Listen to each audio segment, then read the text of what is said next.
Welcome to the Texas Conflict Coach radio program. If you've ever experienced or engaged in destructive or unresolved conflict, then you know it leads to broken relationships, distrust, and damaging results.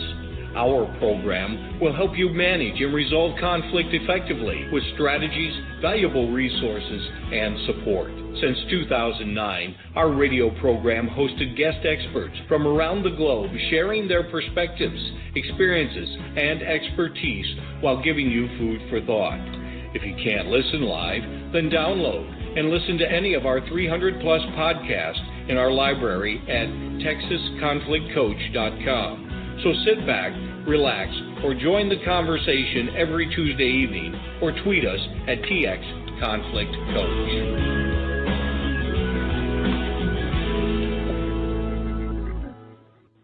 We continue our international series on the topic of dysfunctional team conflict, intervention tips for managers.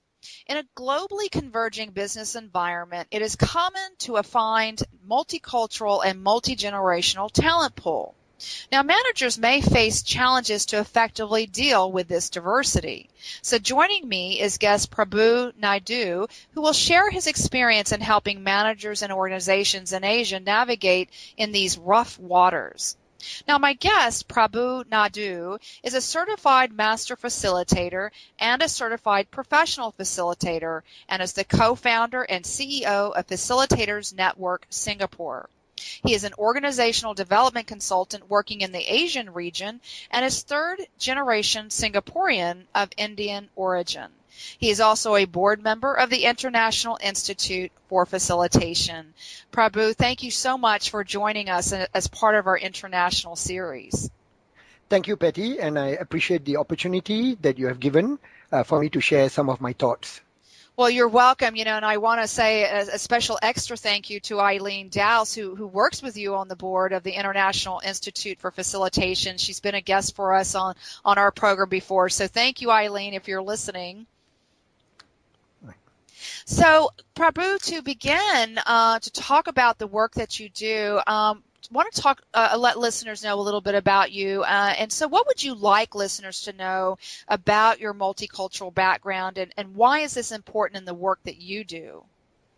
Thank you, Patty. I'm what in Singapore, is known as the third generation Indian or third generation Singaporean of Indian origin, and we do have the Chinese and the Malays and Europeans who live in Singapore coexisting together. So my grandparents came from India, and that makes me third generation. I worked for 20 years in multinationals, starting with Philips Electronics, which is a Dutch company, and then with AT&T and Compaq, both of which are American companies. And all of these companies have investments in Singapore, and they have manufacturing plants. And I was involved in that in the first 20 years of my career. So why is it important in the work that you're doing now that you come from this multicultural background? Obviously, there's a lot of multicultural organizations, but why is this important in how you do the work that you do? Well, first of all,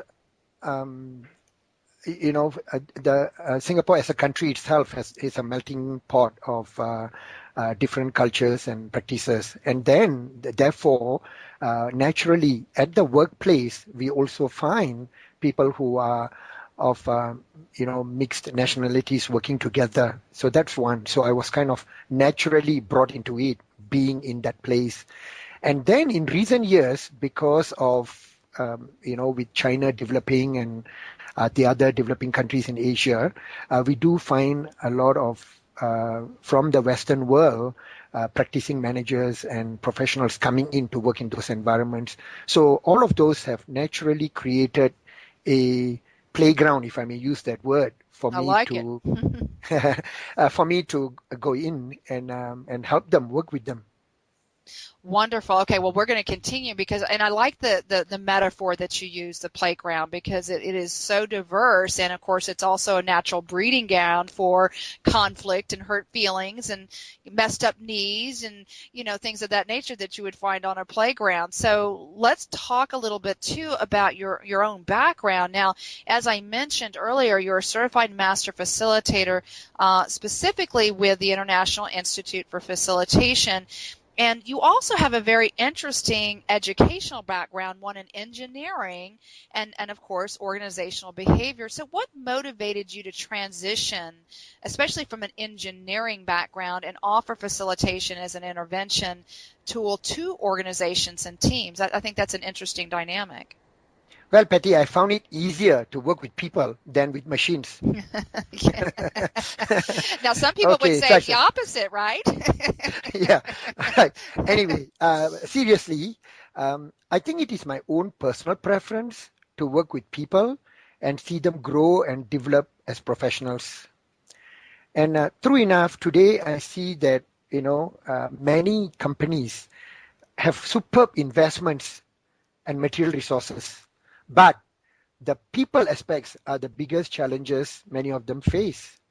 So, not only in the companies in Singapore, but in the companies that are kind of coming up in the region in Asia, you may have, for instance, a European manager or an American manager, well-trained, very experienced, being brought into another location in Asia, and the people whom they are managing or leading come with a different mindset, and that creates issues, challenges to work together. And these challenges come in the form of how does this expatriate manager inspire multi-generation talent force in a very highly dynamic business environment. And some of them have to manage these teams located across the globe, spanning varying time zones and cultural practices. In fact, I just did an event where there is a Dutch, an Italian, and an American expatriate working together with a totally Chinese company in China. And it's a startup situation. And they kind of, just trying to figure out how to work together and all, spend about 6 months. It's a startup, 6 months is a lot of lost time for a startup. They could have done, much better if they have kind of paid attention to these issues of team conflict and cultural differences. And so by kind of struggling, with how to do that, bringing someone in like yourself who's an expert in dealing with those multicultural, multi-generational, multi-dynamics, is extremely valuable.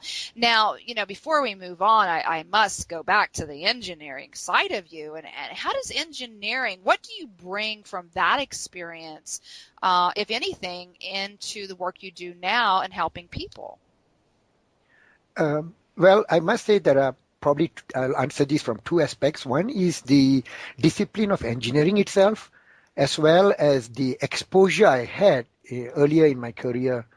The discipline of engineering itself, as you know, engineers are trained to be rigorous in their thought process and their thinking and problem solving, etc. So I think that brings me the structure that I need in handling the groups that I deal with.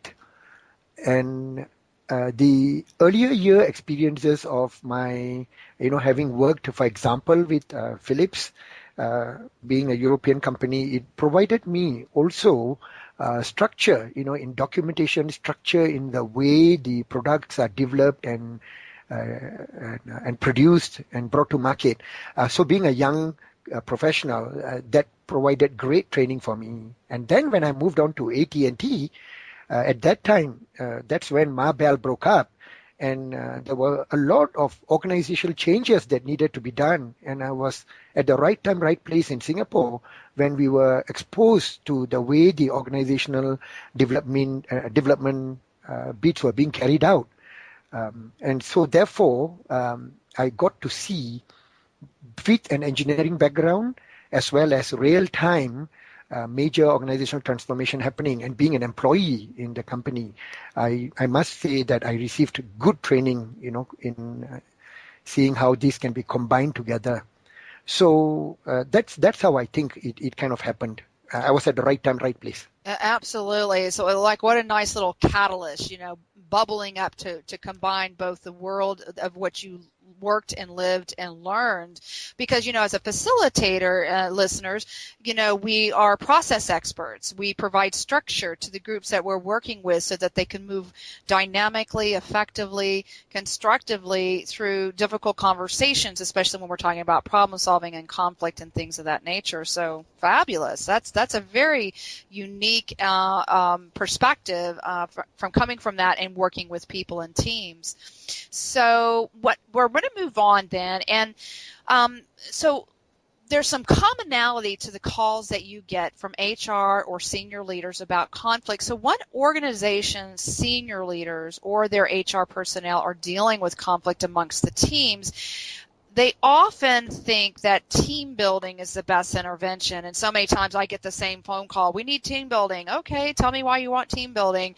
Well, we have a problem. If we get everyone in the room and they all can get along, that would be great. So first of all, before we go into what you do in team intervention, let's clarify what the difference is between team building and a facilitated team intervention. Well, for me, and there might be varying definitions of these by different practitioners, but from my perspective, my point, in team building, you kind of bring a group together and they go through a shared experience, and this shared experience, and I'll talk a little bit about it later more, could be anywhere from a very simple get-together social event all the way to a well-designed, maybe experiential-based kind of intervention. With the facilitated team intervention, the team does not technically go through any physical or some kind of physical activity together, but it's more of the meeting of the minds and the hearts, so a trained facilitator is able to bring them into a dialogue, a conversation, multi-dialogues, into a conversation, so that they talk from their heart and they surface each other's paradigms. Where are they operating from? Why do they say some of the things that they are saying? Why are they behaving in the way that they are doing? So there is a deeper sense of conversation between the members. And if it's well facilitated, it is possible for the teams and the team members really to then understand why some of the things have happened the way it has been. And hopefully they come together and see each other in a different light. So that's how I differentiate between both. And they are not standalone. They need not be standalone, and neither is one good or bad or preferred over the other. I guess it's all a matter of for each team and the practicing manager to decide what might be more appropriate for them at each time of the development as the team develops. Yeah. Well, I think it's important to distinguish, for those who are listening, and maybe those who are listening right now are HR managers or senior leaders, and to help give them some clarity that team building, of course, is defined, as you said, in many different ways from different practitioners. But oftentimes, I think, in the work that you do and the work that I do, that usually it's because there's something going on where they need some kind of problem. There's more of an intervention element. And I love what you said about kind of the meeting of the minds and hearts, and they're having, an honest dialogue and really providing a safe space for that. And we're going to talk more about how you yourself as a facilitator help to determine which you might be providing, and you provide both. So like you said, they're not necessarily always standalone.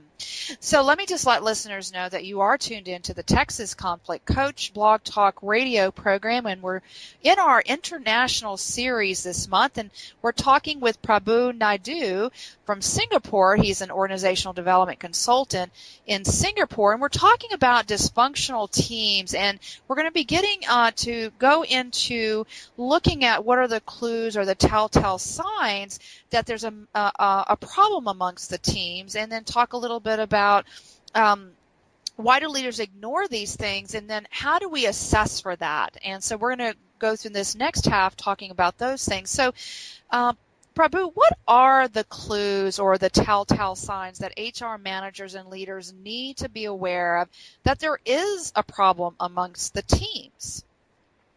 Sure, Patty. Thank you. So one of the things that I do, and I think many practitioners may also be doing it, but it's just that maybe they don't give it that name, is to do a diagnosis of where the team is. So in the diagnosis process, I would find out, speaking to the leader of the team, as well as some members, and if possible, all members, if it's a smaller group, on what's happening with them. And you hear different, there are different clues and different indicators, which I will list some in a short while. But the diagnosis stage is very important. What I find sometimes happening is because the requesting manager or the requesting department or the requesting organization indicates that it's team building that I need, or a training on something XYZ program, the provider or the professional would go in and just get into it. But I think, in my opinion, it's good to stop, pause, and do a check, and see if indeed that is the root cause, or are there other hidden issues that are not being surfaced. So I think diagnosis stage is very important.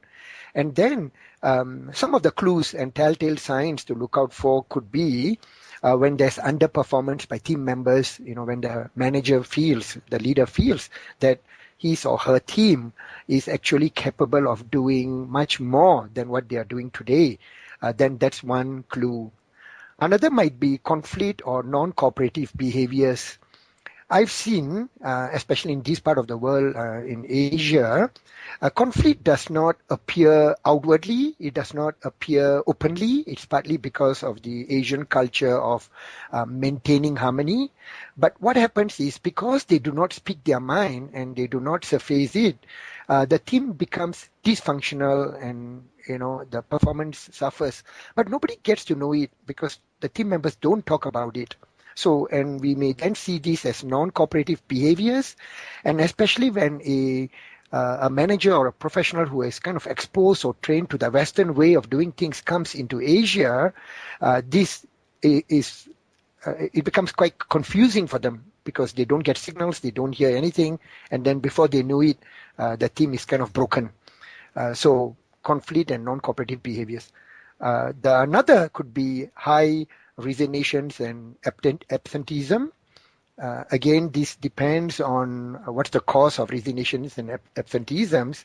In Asia, because of lots of new companies coming in and new investments, it's quite common to see people resigning and moving to another company, which some time long ago, and in some HR journal or so, the term a pull factor and a push factor was mentioned, and I think it'll be good for me to recall that now. So in this case, it's a pull factor because the external environment is very rich and wonderful for people to go into another job. So maybe that is one factor. But if it's a push factor, which means that the internal environment is really bad and they are kind of running away from the organization, then it's actually a loss to the organization, the company, to that manager and all. The amount of effort required to get somebody on board, and then just to have them leave the organization because they were pushed out of the organization. So that's resignation and absenteeism. And others could be in terms of, the performance of the products and services that need to come out, and the customer service and complaints from customers, broken products, services. I think these are some of the indicators that managers could use as a hint to see if they need some form of intervention to help their team move along. So something you said that really struck me is even though there are some of these telltale signs because of a number of the Asian cultures, conflict is not outwardly, it's not open because their belief of maintaining harmony. And so my question, because they don't openly seek out their manager, their HR to complain, to talk about their concerns or whatever, when you as a facilitator go in to do these, the diagnosis process, and you talk with them, do you find that they're open with you when you're doing that private assessment process? So first of all, because I speak to both the leaders, managers, as well as the members, the leaders, managers, because they realize something is not optimal, they do speak the mind. So that's not an issue. The members, some do. If we stage the invite for them to share appropriately, they do, and sometimes it takes a bit of experiencing to read, takes a little bit of experience to read between the lines, and then ask them, validate with them if that's what they are trying to imply or say. So in most times, in my case, I'm able to kind of gauge and kind of get a sensing for it. Okay, very good. I wanted to kind of underscore that, and I appreciate you also introducing the concept of the pull and push factor. So that was very clear. So I guess the question then, now I'm really even more curious. So why do leaders ignore these cues, and what is the impact when they do? And yet, the disconnect for me is they ignore these cues, the ones that you listed, meaning or talked about, resignations and absenteeism, customer complaints, failed products and services, etc. And yet they don't openly hear, the direct complaints from the employees. But let's say these cues are really going on and you're seeing an increase in these some of these indicators. Why do you think the leaders are still ignoring them? And when they do, what is the impact when they ignore them? Sure, Patty. Immediately to my mind, two things come up. One is that, time factor, and the other is how do they appear in front of their own bosses. Let me address the first. The time factor, so, this is a very dynamic world. Thanks to technology, our much work gets compressed into time that we used to have, 3-4 decades ago to get it done. So that's putting a lot of pressure on managers, practitioners, professionals. And therefore, because they're busy with their daily tasks, they do not have time to resolve issues that are causing their teams to be poor performing. Stephen Covey in his 7 Habits said that you need to take time to sharpen the saw, otherwise you will be very busy chopping, cutting your wood with a blunt saw, and you'll find that you're taking more effort to do so. But if you had invested time in sharpening the saw, then your work gets done better. So I think that's an apt reminder for us to, for managers especially, to take time out to see where their team is going and what's happening with them really, and then make time to address such poor performance or the issues that the teams have. Otherwise, they will never get to see the best that the team can be. And when these members, no team sticks together in the workplace, they all move along and they move on to new project teams and new account teams and all. But what do we want our people to remember about us as managers, as leaders? Was it just another day-to-day function that they did? Or is this something where they had a wonderful experience with the manager, where the manager cared enough to develop the team by taking care of, the conflicts that brew, and better still prevent conflicts from brewing? In my opinion, I think that's one factor, the time, managers taking time to look where their team is going. Before I go to the second, any views from you, Patty? Well, I think that's true, and I love the quote that you talked about with Stephen Covey, taking time to sharpen the saw. I mean, that's something we talk about with groups all the time. We're doing mediation, facilitating a team, even coaching, and that is, people will always say, when are we going to have time to sit down and have a conversation other than pop my head in and pop my head out, and yet they realize the cost for having not taken the time to sharpen the saw, that they're doing 2, 3, 4 times the amount of work, and then when things fall apart, they're spending even more time trying to unravel and fix the dysfunctional team. So absolutely, that's a common problem that happens. And then we're called in to say, how can we unravel what's been happening for, and sometimes it could be months or years that you're having to unravel all of that. Yes, that's right. Yeah. The second factor is maybe a concern. This is so especially in Asia, about how do they look, in front of their bosses and maybe other members of the organization. So as a result of that, they do not want to address if there is a team issue or so, hoping that it will kind of either go away or that it will not surface and it's fine, I'll just get the job done, whatever, and move on. In my opinion, I think that's not good in the long run, because if managers and practicing professionals can come to terms with issues that they have at the workplace, and if the organization supports it, supports a culture of sharing and openness and coming to terms with what's going on, in the longer term, and I've seen that happen with some of the clients that I've worked with, when we move towards creating an open culture to accept what's going on and speak, and share in a very polite way what the situation looks like. In the longer run, we see that all of them come out better with that experience than to hide or keep silent on the issues that they see around them. It's not uncommon in a lot of U.S. companies, and a lot of companies I deal with, the culture, the organizational culture is many of them are very conflict avoidant. So not, openly talking about conflict. However, the question I have that come up for you is when you talk about appearance and the manager says, well, how will they look in front of their bosses, so they might as well not bring it up. So my question is if they were to bring it up, are their bosses as supportive of them bringing the problem, or is it considered a negative in a lot of the Asian cultures or multinational organizations you're working in? Thank you, Patty. Very good question. I think it's not a one straight answer here. It depends on the very senior leaders as to what kind of culture are they asking for, to be installed in the organization.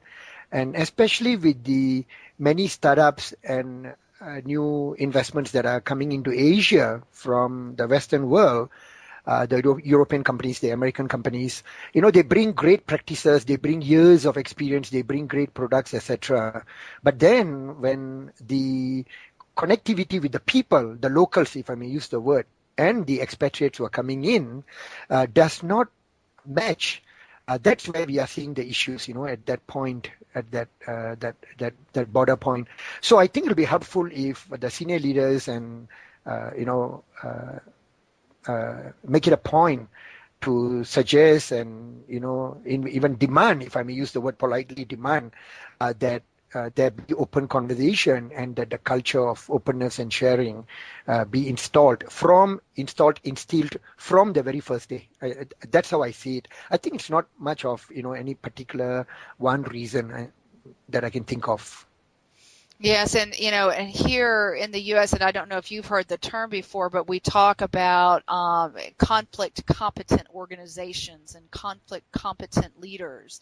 The competency of managing conflict and the principles of having, very constructive conflict conversations, and so not to avoid it, not to be scared of it, not to cause retaliation.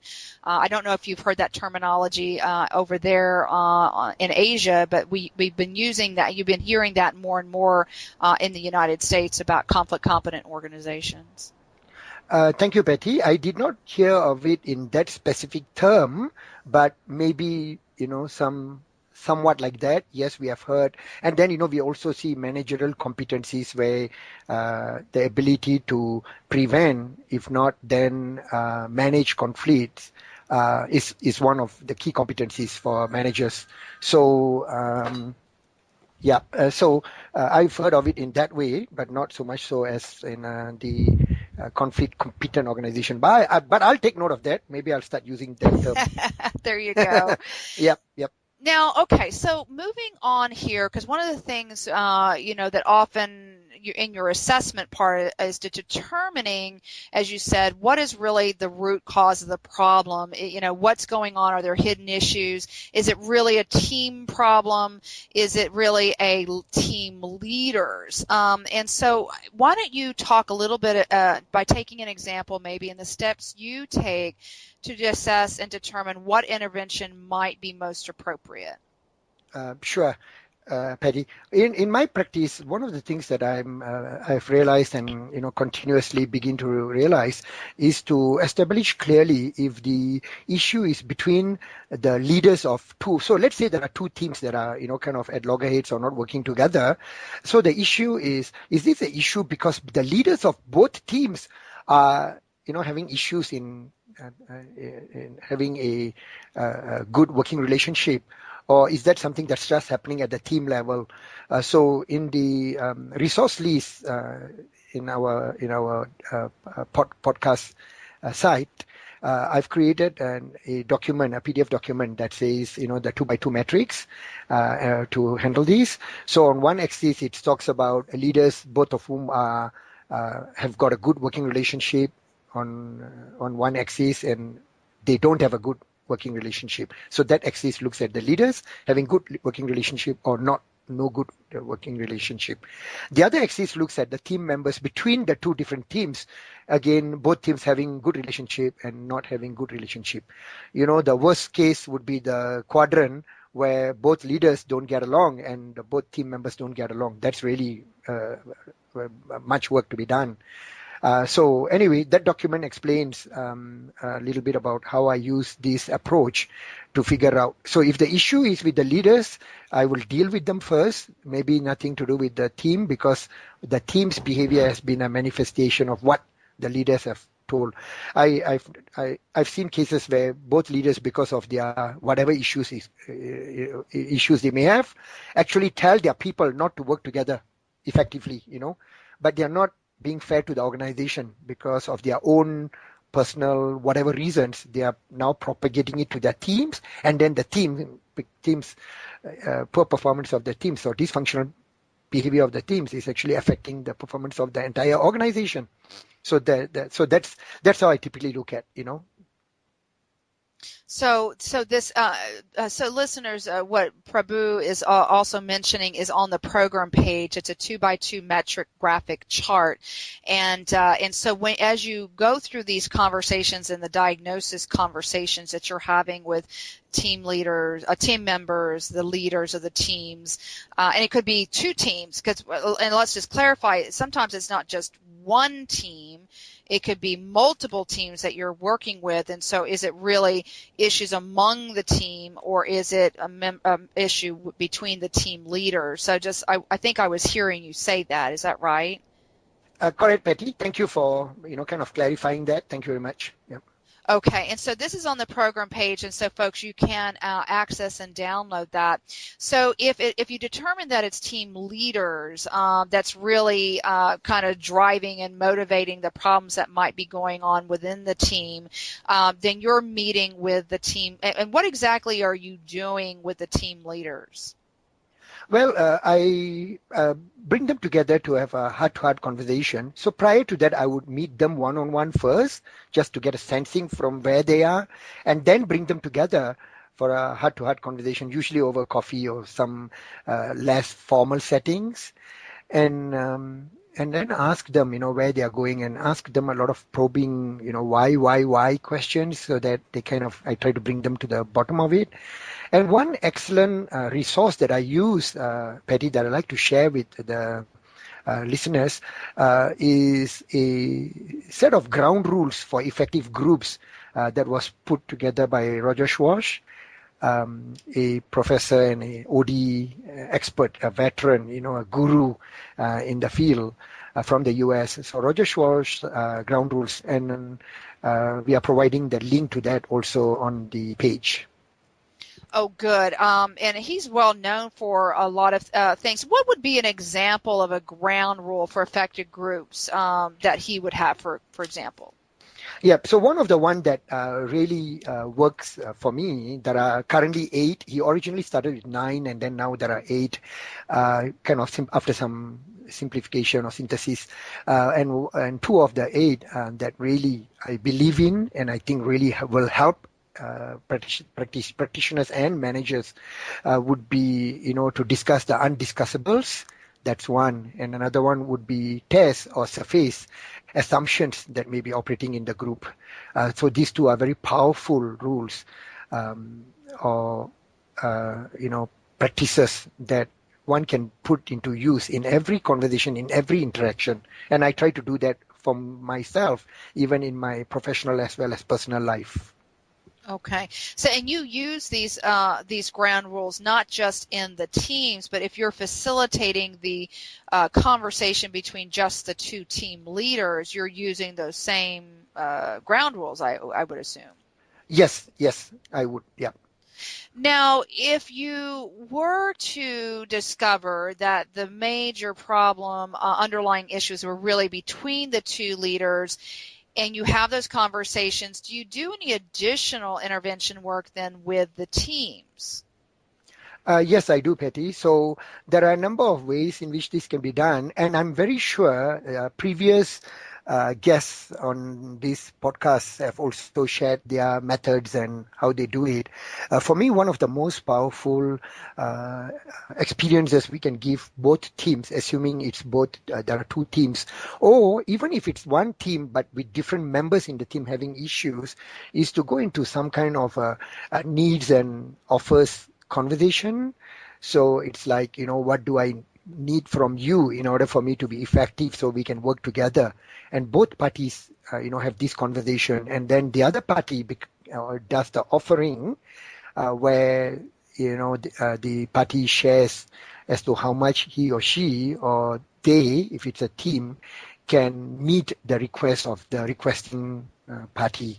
So facilitating that conversation, I found, has been very helpful in them coming to terms. But before we start on that, we have to establish a common goal that, the parties involved share. Because if there's no common goal, then this conversation might go haywire. Okay, very good. Well, we're starting to come to a close, and what I wanted to ask you is really a 2-parter, and that is, what can team leaders or team members do differently when they recognize these telltale signs? And you might even have an assignment for the week for our listeners. They're used to getting these. So what would you say about that? Well, I think it'll be good for one, if you're a professional or team member or a manager of a team or a HR manager, to pause for a while and think about the teams or teams that you're on now, either you're leading or as a member. And if there's any of those teams with conflict, either spoken or unspoken, it might be good to bring the members and the parties involved together and have a shared conversation, and use the ground rules that I mentioned earlier, Roger Schwartz's ground rules perhaps, and see if, and the two metrics as a map, to map to see where you are and see if you want to initiate the conversation on resolving the conflict at the workplace. Okay, very good. And again, listeners, that 2x2 matrix, and will there be some instructions for them on that matrix? Yes, Patty. So it's kind of help do-it-yourself document. So it should be. And if anybody has issues or other ideas, I'm most welcome. And I hope to hear from others who have other ideas relating to what I've shared. Well, and that's a nice segue. How can folks find you or contact you? My email address is pretty long. It's Prabu Naidu at singnet.com.sg. They could also send it to admin at FNS, which is the abbreviation for Facilitators Network Singapore, fns.sg. But my contact will also be on that page, and then therefore they can reach me. And I'm open to hearing comments or suggestions or additional views or ways to work together in this area so that we can all make the working place, a better place. Do you have a specific website that you want to direct them to, the listeners? Sure. So they could go to www.fns, that's France, Norway, Sweden.sg.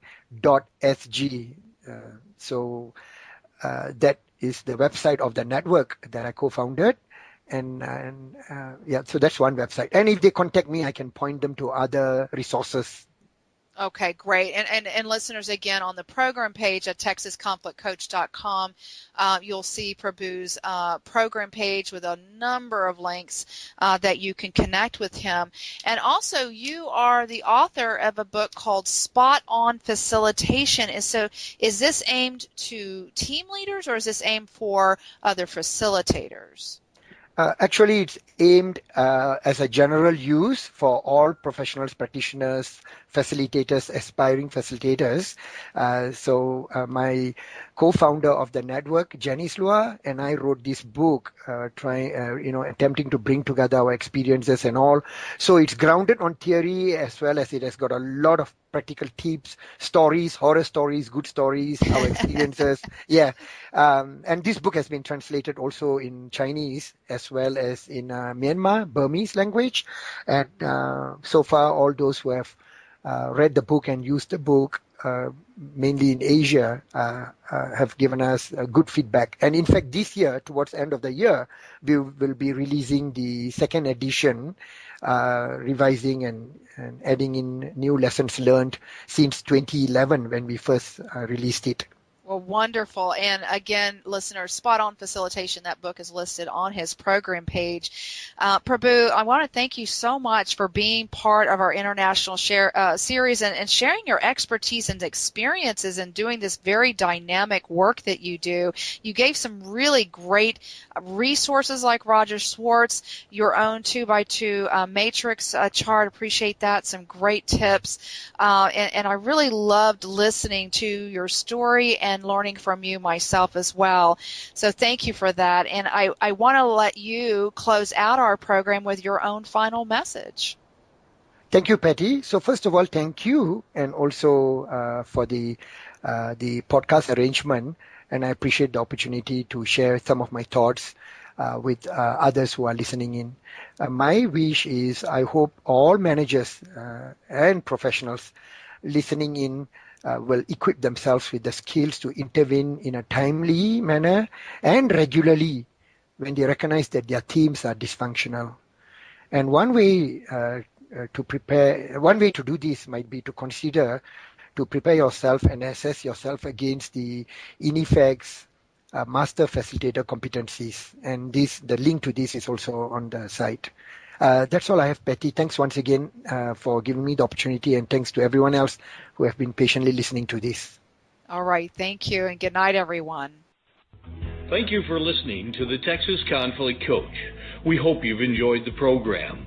You can find over 300 podcasts archived to listen at your own convenience at texasconflictcoach.com or download the podcast at iTunes or Stitcher Radio. To learn about upcoming radio programs and resources, sign up for our monthly e-newsletter.